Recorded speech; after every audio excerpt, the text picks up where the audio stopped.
Bem-vindo ao plenário virtual. Tudo bom. Muito obrigado, honra toda minha aí. Gostaria de agradecer pelo convite e estou à disposição. A gente estava falando aqui, vereador, que você é uma das caras novas da Câmara Municipal do Recife, mas veja que também já ocupou uma das vagas na legislatura passada, quando entrou na vaga de Fred Ferreira, que posteriormente teve que na ocasião, na verdade, teve que se ausentar, né, por conta de licença médica. E aí você ocupou a vaga dele como vereador do Recife e agora volta à Câmara, ainda com essa marca de das figuras, das novas figuras, dos novos vereadores, as caras novas da política municipal, ocupando agora a vaga do vereador, do deputado que foi eleito, Renato Antunes, né, que é do mesmo partido que você, né? Mas aqui a gente tem essa conversa informal também, a gente fala da trajetória dos políticos, tudo isso, e a gente acompanha seu trabalho. Inclusive, eu queria abrir aqui esse bate-papo, sabendo de você como foi a sua trajetória de vida, né? Antes de entrar para a política, antes de ser vereador. Bem, diferente de alguns políticos que estão aí hoje, seja na esfera estadual, seja municipal, até federal. Vocês estão me ouvindo bem? Está bem, né? Sim, Pronto. sim, dá para tem um ouvir. problema aqui, não consegui conectar o fone, e aí a gente deu um Faz improviso, parte. deu um improviso aqui. Mas aí, diferente de alguns políticos tradicionais que vêm através de alguém que veio da política, um pai que foi prefeito, deputado, outro que continuou a vida pública, o legado de alguém da família, eu nunca tive ninguém na política, nem meu pai, nem mãe, nem ninguém. Mas aí a gente foi descobrindo a política, somente um dom de serviço que eu entendo que é um dom. E hoje a gente está aqui nessa missão para poder servir o povo do Recife. E aí eu venho de uma comunidade, sou morador da comunidade, uma comunidade carente na zona norte do Recife, uma comunidade que eu me orgulho bastante, mas que tem muitos desafios e muitas solicitações também, muitas demandas, a gente conhece bem de perto. Nascido e criado aqui na zona norte do Recife, sou filho de uma ex-camelô, as pessoas conhecem assim, né? Minha mãe vendia tempero, colorau, alho nos mercados públicos daqui do Recife. Meu pai foi funcionário público, já faleceu. E aí a nossa trajetória de vida, uma trajetória muito humilde, como muitos brasileiros também, recifenses, de muita dificuldade e muitos desafios.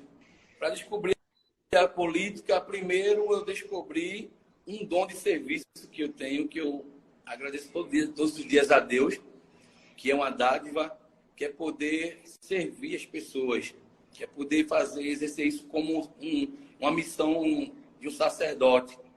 Enfrentei uns momentos difíceis na minha vida. Meu pai teve um câncer muito violento, e aí, de forma bem resumida, uma situação terrível, que só quem tem na família ou quem teve sabe o que eu estou falando, traz uma instabilidade, uma dificuldade muito grande, você tem que vender, você tem que, muitas vezes, descolar de muitas coisas para poder fazer aquele tratamento, para poder lutar a favor da vida realmente. E aí, meu pai, infelizmente, ele faleceu depois de uma luta muito grande. E nesse período, minha mãe estava enfrentando uma depressão muito forte, que era uma síndrome de pânico, já no estágio de síndrome de pânico.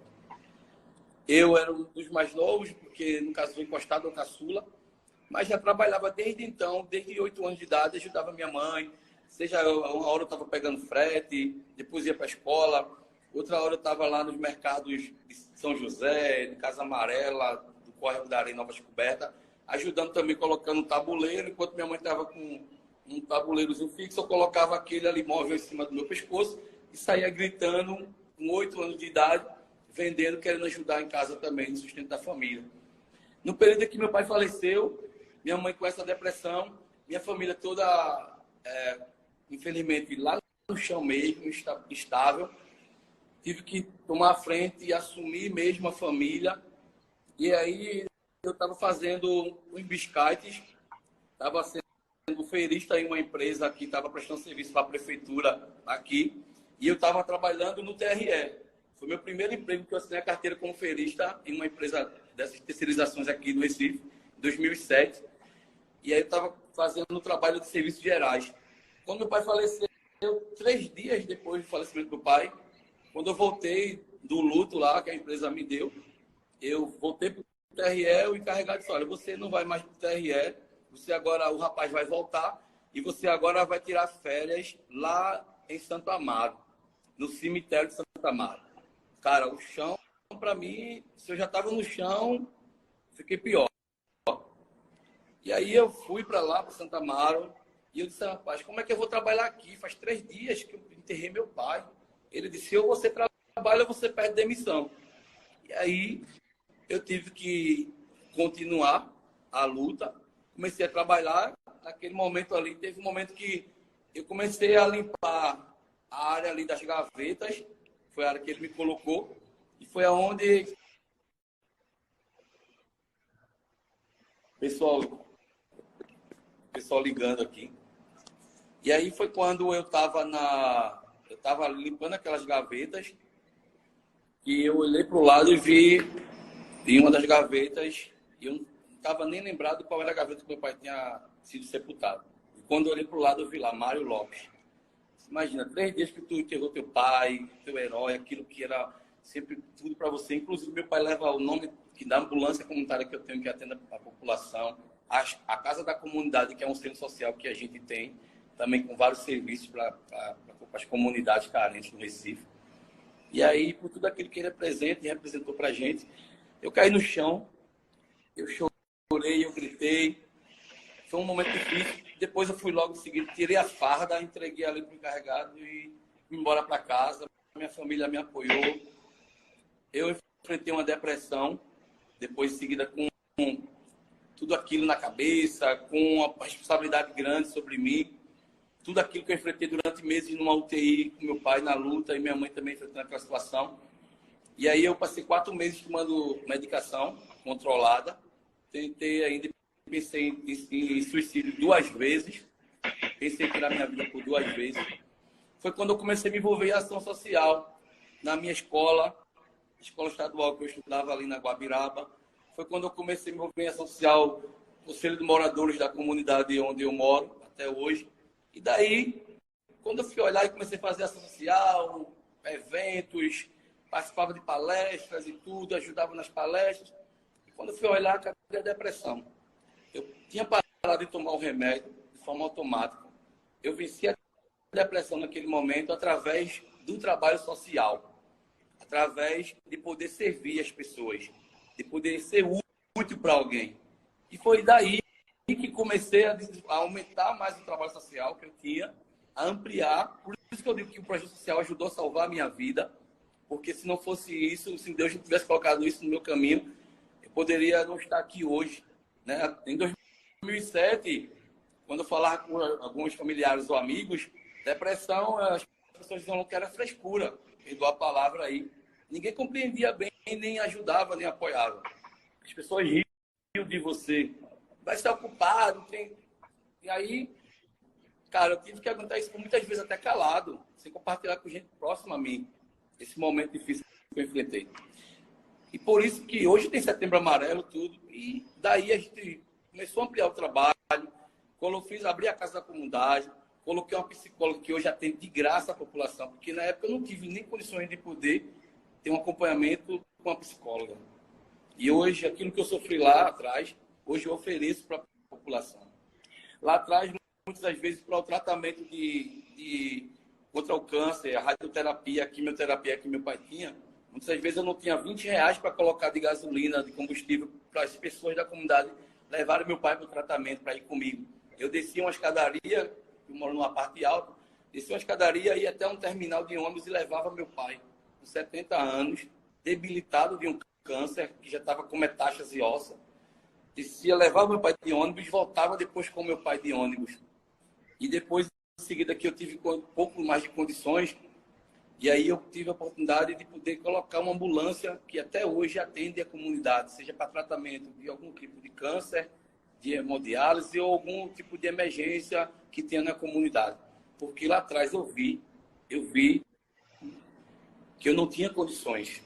E eu sei que quando as pessoas muitas vezes precisam do sistema de saúde, de alguém para ajudar, muitas vezes não tem dinheiro, não tem condições, às vezes só tem R$ 2, R$ 3 para comprar o pão, para dar o filho. Então, tudo aquilo que eu enfrentei lá atrás, hoje, com a condição que Deus tem nos dado, seja através do trabalho social e através da política hoje, a gente transforma hoje através de serviço para poder servir e ajudar as pessoas. Daí eu, ampliando meu trabalho social, as pessoas mais próximas a mim disseram: Ronaldo, a gente enfrenta muita dificuldade, muitas vezes os políticos vêm aqui só no período de eleição, de 4 em 4 anos, vêm com estrutura para fazer show, para fazer isso e comprar voto. E a gente quer investir em você, a gente quer que você seja nosso representante. Agora, na política, para a hora que a gente precisar de um político, a gente tem ele todos os dias. Não ter só por uma estação, nem por um tempo. E aí a gente foi amadurecendo a ideia e as pessoas da comunidade foram começando a me incentivar. Não foi uma coisa que surgiu de Ronaldo. Foi algo que veio da comunidade, de pessoas próximas, familiares, que disse: poxa, se a gente tem condições de ter aqui você como representante para buscar junto ao governo, junto ao sistema, junto à secretaria, uma demanda nossa, para que a gente vai ter alguém de fora? E aí eu disputei a minha primeira eleição em 2016. Nunca tinha disputado eleição nenhuma, sem padrinho nenhum político, sem muita experiência partidária. Disputei minha primeira eleição no PSD, que é hoje presidido por André de Paula, o ministro André de Paula, então o ministro André de Paula. Tive 2.142 votos. Uma primeira eleição, muito difícil, só na comunidade. E aí acendeu aquela luz e disse: poxa, acho que tem alguma coisa aí. Eu acho que a gente pode tentar, pode trabalhar isso, pode tentar, porque aí é o nosso principal objetivo é poder estender mais aquilo que a gente já faz. Poder fazer através da política um meio de transformação. Porque eu entendo que a política é uma ferramenta de transformação. E a política também, a definição de política é a arte de governar. Se eu entendo tudo isso, eu sei que a política hoje é um meio importante de eu poder trazer políticas públicas para quem muitas vezes não é escutado, para quem muitas vezes não tem uma vez, uma voz, para quem muitas vezes ele é um ser invisível diante dos poderes que estejam aí, seja municipal ou estadual. E aí a gente veio para uma eleição em seguida, em 2020. E depois dessa eleição, com muita dificuldade, no PSC, hoje, que era presidida por então deputado André Ferreira, disputei a eleição lá, tivemos 3.715 votos. O partido, a chapa, na época, elegeu 3 vereadores, Fred Ferreira, Renato Antunes e o Felipe Alecrim. Foi o terceiro, com 4.000 e poucos votos. E eu fiquei como primeiro suplente. Daí, então, a gente ficou na missão, na expectativa desses 2 anos. Né?